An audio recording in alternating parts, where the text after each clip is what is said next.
नमस्ते जी। छठी पर्व की आपको ढेर सारी शुभकामनाएं। आइए इस कथा में छठी मैया की लीला जाने। बहुत समय पहले एक हंसता खेलता परिवार रहा करता था। उस परिवार में बूढ़ी अम्मा का बेटा और इसकी बहू थी। बूढ़ी अम्मा छठ माता की परम भक्त थी और हर साल पूरे श्रद्धा और विश्वास के साथ छठ माता का व्रत करती थी। परंतु बहू नए विचारों वाली थी। वो पूजा पाठ में विश्वास नहीं करती थी। एक बार जब बूढ़ी अम्मा छठ पूजा करने की तैयारी कर रही थी, बूढ़ी अम्मा का बेटा आम की लकड़ी तोड़कर ला रहा था। बाजार से पूजन के लिए सामग्री लेकर आ रहा था। ये सब देखकर बूढ़ी अम्मा की बहू अपनी सासू अम्मा पर हंसने लगी और कहने लगी, अम्मा दुनिया कहाँ से कहाँ चली गई है। लोग आसमान को छू रहे हैं और आज भी आप इतनी अंधविश्वासी हो। पढ़ी लिखी बहू के वचनों का छठ मैया के परम भक्त बूढ़ी माई पर कोई असर नहीं हुआ। वो तो बस अपने धुन में मस्त थी। छठ पूजा करने को बूढ़ी माई तैयार हुई, परंतु बहू बोली, ये सब बेकार है माई। इस उम्र में 3 दिन भूखी रहोगे, अपने आप पर मुसीबत लाओगे। भूख प्यास से न जाने क्यों लोग खुद को सताते हैं। नई बहू की ये बातें सुनकर उसके भोलेपन पर बूढ़ी माई मुस्कुराने लगी।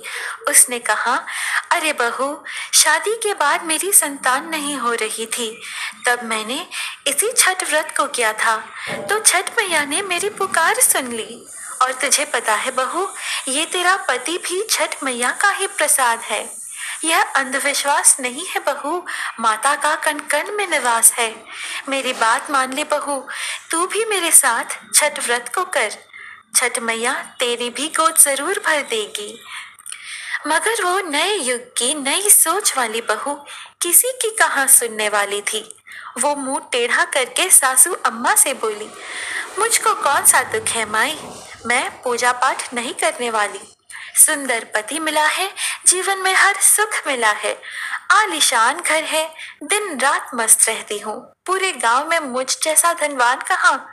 कर्म प्रधान है सासू माँ, कर्म प्रधान है इस दुनिया में, बाकी सब बेकार की बातें हैं। सासू माँ के लाख समझाने के बाद भी बहू को उन बातों का कोई असर नहीं हो रहा था। वो नास्तिक थी, बार बार छठ माता की बुराई करती जा रही थी। तब उसका पति वहां आया। उसने भी उसे समझाने की कोशिश की। उसने कहा, देखो प्रिय, देवी देवता के प्रति अहंकार करना ठीक बात नहीं है। तुम भी व्रत करने में माताजी का सहयोग करो। लेकिन वह अपने पति के बात भी मानने को तैयार नहीं थी। सीधे सीधे बोल दी कि ना जी ना, मुझे नहीं पड़ने इस अंधविश्वास के चक्कर में। पति भी थक गया उसे समझाते समझाते। वो बोला, ठीक है बाबा, तुम्हें जो मर्जी वो करो। मैं तो अब छठ माता का घट सजाने जा रहा हूँ, ताकि मेरी माँ शाम को वहां आकर छठ मैया के चरण कमलों में सर झुकाकर उनकी पूजा कर सके। बेटा हाथ में कुड़ल लेकर नदी तट पर चला जाता है और छठ माता की पूजा हेतु सुंदर घट बनाने में जुट जाता है। अपनी माता को पूजा की तैयारी में मदद करता है। आम की लकड़ी को जलाकर अपने माँ संग ठेकुआ छनवाता है। पूरे भक्ति भाव से माँ और बेटा छठ का पर्व मनाते हैं। बूढ़ी अम्मा आम की लकड़ी जलाकर छठ माता के लिए ठेकुआ बना रही थी और उसका बेटा बड़े ही लगन से हर काम में अपनी माँ का सहायता कर रहा था।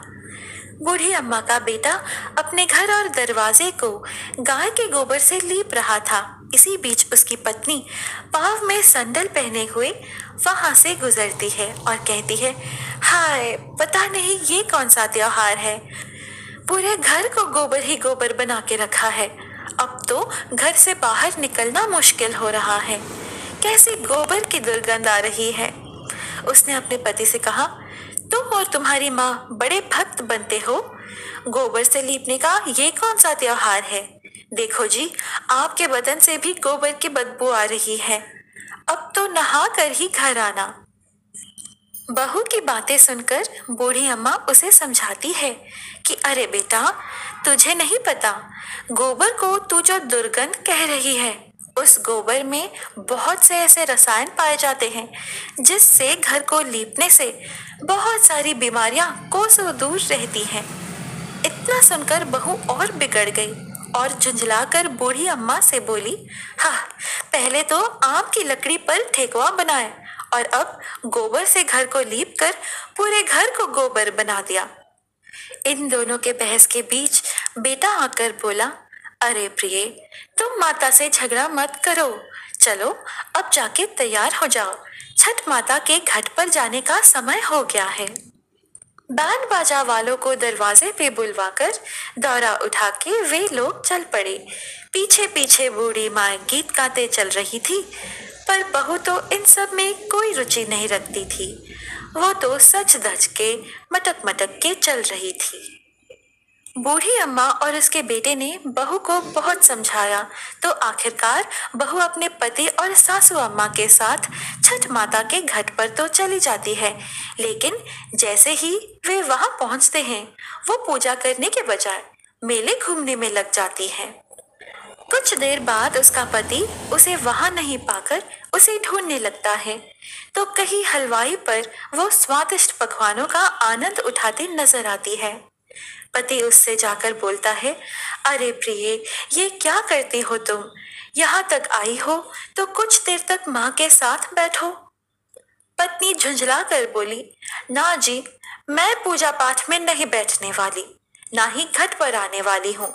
मैं तो मेला घूमूंगी, जम के खाऊंगी पीऊंगी। आप अपना पूजा पाठ करो, मुझे पूजा पाठ से कुछ लेना देना नहीं। इनकी बहस आपस के सब लोग देख रहे थे।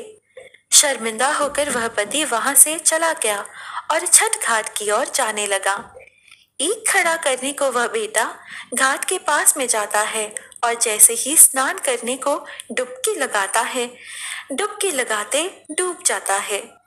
डूबते डूबते वो बचाने की जोर जोर चीख लगाता है, लेकिन किसी को भी उसकी आवाज कहाँ से आ रही है पता नहीं चलता है।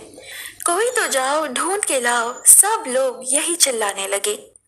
यह बात जैसे ही बूढ़ी अम्मा को पता चली कि उसका बेटा नदी में डूब गया है, वो छाती पीट कर रोने लगी और छठ माता से ही सवाल कर दिया, अरे माँ, मैं माँ हूँ, तू भी माँ है? तू कैसी माँ है जिसने एक माँ से अपना बेटा छीन लिया? अरे माँ, जब से मेरी शादी हुई पिछले 30 सालों से तेरी पूजा करते आ रही हूँ। बोल माँ बोल, मेरी भक्ति में कौन सी कमी रह गई थी जो तूने मेरी गोद को सूना कर दिया? बोल माँ, मुझसे या मेरे लाल से ऐसी क्या भूल हो गई जो तूने मुझसे मेरा लाल छीन लिया? अरे माँ, मैं तो छठ घाट तेरी पूजा करने आई थी, तूने तो मेरी दुनिया ही उजाड़ दी माँ। हे माँ, यदि जाने अनजाने में मुझसे कोई भूल हुई हो तो उसकी सजा मेरे बेटे को मत दो। मेरा लाल मुझे लौटा दो माँ। यदि तूने मेरा लाल मुझे नहीं लौटाया तो ये तेरी बूढ़ी भक्त इसी नदी में कूद अपने प्राण त्याग देगी। अब या तो तू मेरे बेटे को लौटा या मेरे भी प्राण ले ले माँ। उधर मेले में सबको आगाह किया जा रहा था कि छठ घाट पर आए सभी व्रतियों को सूचित किया जा रहा है कि घाट के गहरे भाग में ना जाए। अभी अभी सूचना मिली है कि एक व्रती गहरे पानी के अंदर डूब गया। पानी में आगे बढ़ने पर खतरा होने की आशंका है, इसलिए कोई भी नदी के गहरे भाग में ना जाए। ये बात सुनकर बहू दौड़ी दौड़ी जाती है। वहां जाकर जब वो देखती है कि उसकी सासू माँ तहाड़ मार कर रो रही है और उसका पति अब इस दुनिया में नहीं रहा, तो उसे सदमा लग जाता है। वो जोर जोर से चीखने लगती है, रोने लगती है, पागलों की तरह लोगों के रखे ईख को उठा के फेंकने लगती है। चीख चीख कर बूढ़ी माँ से पूछती है, मैंने तो पहले ही कहा था अम्मा, ये छठ वट के पूजा में मत पड़ो, सब ढोंग है, अंधविश्वास है। तेरे ध्यान ना देने के वजह से आज मेरा पति मुझसे दूर चला गया। अपने सासू माँ को बुरा भला बोलते हुए वह छठ माता को कोसने लगी। इस घटना को देखकर जितने भी छठ व्रती थे सबकी सांसें रुक जाती हैं। सब लोग आपस में बात करते हैं कि बेचारी के साथ बहुत बुरा हुआ, और मन ही मन सब लोग छठ मैया को पुकारने लगते हैं कि हे माँ, इस बुढ़िया की पुकार सुन लो। छठ माता तो है ही दयालु। माता कभी अपने भक्तों को उदास नहीं करती, कभी उन्हें बेसहारा और उदास नहीं छोड़ती। इधर पुत्र वियोग में व्याकुल बूढ़ी माँ जैसे ही पानी में जान देने के लिए जाती है, वैसे ही नदी के अंदर से एक लहर उठती है और वो लहर किनारे की तरफ जोर से आती है। उसी लहर में से उस बूढ़ी माँ का बेटा बाहर निकल आता है। इस दृश्य को देखकर घाट पर खड़े सब लोगों की आंखें खुली की खुली रह जाती हैं। सबकी आंखों में खुशी के आंसू आ जाते हैं। अपने बेटे को पुनः पाकर बूढ़ी अम्मा खुशी से जोर जोर से रोने लगी और बहू भी खुशी के आंसुओं को रोक न पा रही थी। यह सारा दृश्य चल ही रहा था कि बादलों की तेज आवाज के साथ एक आकाशवाणी हुई। उस आकाशवाणी में छठ माता उस बूढ़ी अम्मा के बहू से कहा, मेरी पुत्री, मैं कभी अपने बच्चों का अहित नहीं करती हूँ। मैंने तुम्हारी आंखों से अज्ञान का पर्दा हटाने के लिए तुम्हारे पति को पानी में डुबोया था। पुत्री, मैं सदैव अपने भक्तों की रक्षा करती हूँ। इस कलयुग में जो भी भक्त पूरे भक्तिभाव से मेरी पूजा करता है, उसकी सारी मनोकामनाएं पूर्ण करती हूँ।